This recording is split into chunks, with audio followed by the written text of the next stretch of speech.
केस number 34,838. म्हणे लग्नाच्या गाठीवर स्वर्गात जुळतात या असल्या गाठी ज्या वर्षभर पण टिकत नाहीत.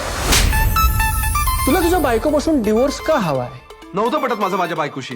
तसं तर माझं आणि आबरावचं कधी कधी पटत नाही म्हणून मी घेतला का डिवोर्स. दाखला दिला. अनोळखी मुलीबरोबर मी कधीच लग्न नाही करत. आपण करूयात लग्न अर्जुन. मी अर्जुनला लहानपणापासून ओळखतो. सुखानं ठेवेल तिला. काय रे? त्याला काय विचारताय तुम्ही? तर तुम्ही तुमची सोन्यासारखी मुलगी देताय, वर नोकरी देताय, एवढं मोठ्या मनाचं कोण असतं? मी नेमकं काय करायचं? काय करताय? जगातल्या प्रत्येक मुलीला आपल्यावर कोणीतरी प्रेम करते हे ऐकायला आवडतं. अरे बिस्किट हिल्स वगैरे त्या मुलींच्या गोष्टी आहेत. आपण नाही पडायचं त्याच्यात. अगं एडीएस काम. मेरी मध्ये मला माझी बायकोच दिसत नाही यार. म्हणजे ती तुझी बेस्ट फ्रेंड आहे. हा तुझा मेन प्रॉब्लेम. दुसरा काय प्रॉब्लेम नाही ना? हे गप्रे. अर्जुन प्रिया प्रिया कोण आहे? चाइल्डहुड क्रश आहे. ती आपल्या शाळेत होती, आपल्याला सिनियर. Cheers. अरे उशीर झाला. प्रियाला भेटायला गेलो होतो.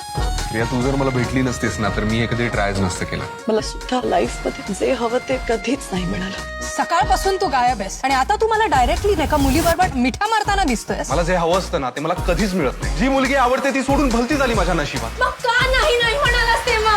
आयुष्य बदमाश. पण दोष माझा नाहीये. दोष माझ्या नशिबाचा आहे आणि ते नशीब लिहिणाऱ्या त्या देवाचं आहे.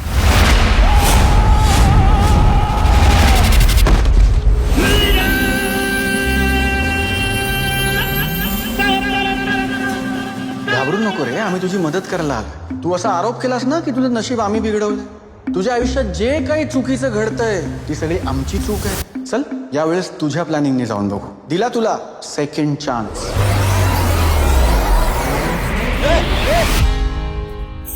ये ना पुन्हा हो न सर ये आभाळ भर ये तू भेटना ये ना पुन्हा ये ना पुन्हा.